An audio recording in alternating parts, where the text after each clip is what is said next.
السلام علیکم دوستوں، آج میں آپ سے بات کروں گا پاکستان کے ایک خوبصورت شہر سوات کے بارے میں، جو کہ سرسبز ہے، جو کہ منی سوئٹزرلینڈ کے نام سے جانا جاتا ہے۔ تو ویڈیو کی جانب بڑھنے سے قبل آپ سے یہ ریکویسٹ ہے کہ اگر آپ نے ابھی تک ہمارے اس یوٹیوب چینل کو سبسکرائب نہیں کیا تو اس کو سبسکرائب کر کے ساتھ موجود بیل کے آئیکن کو پریس کریں تاکہ ہمارے نئے آنے والے ویڈیو آپ کو بر وقت اور بآسانی مل سکیں۔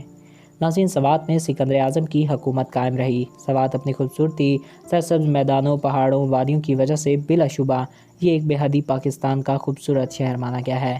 سوات کے بارے میں اگر قدیم کتب میں اسٹڈی کی جائے تو سوات کا نام ان قدیم کتب میں ادویانہ کے نام سے پکارا جاتا تھا، جو کہ سنسکرت زبان کا لفظ ہے جس کا مطلب ہے باغ یا گلستان۔ اس سے یہ بات ظاہر ہوتی ہے کہ یہ شہر ابھی سے نہیں بلکہ زمانہ قدیم سے اپنی زرخیزی اور خوبصورتی کی وجہ سے زمانہ قدیم میں بے حد مشہور تھا۔ اس شہر کی خوبصورتی کی وجہ سے ہی اس شہر پر کئی حملے ہوئے۔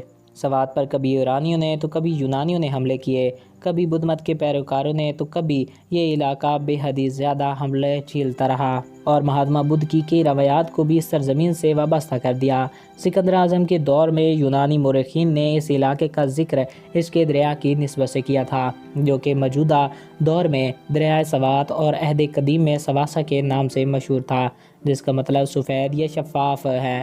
اس علاقے میں بدھ مت کے دور میں سڑکوں کا آغاز کیا گیا تھا اور ایک بھرپور سماجی مذہبی ریاست کا قیام عمل میں آیا۔ اس شہر پر تھوڑے عرصے ہندو دھرم نے اپنے وقت میں اپنا پرچم لہرایا، جب قبیلہ یوسف زئی موجودہ علاقوں سے بہت دور افغانستان کے علاقوں میں رہائش پذیر تھے۔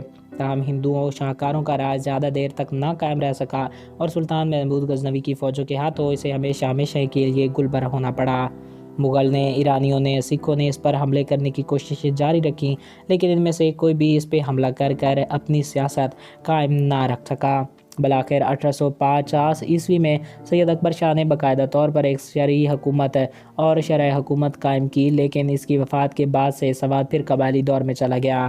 سوات کو دنیا کے سب سے خوبصورت ترین علاقوں میں سے ایک مانا جاتا ہے اور اس کی خوبصورتی سوئٹزرلینڈ سے کہیں آگے مانی جاتی ہے۔ اس کو منی سوئٹزرلینڈ کہا جاتا ہے۔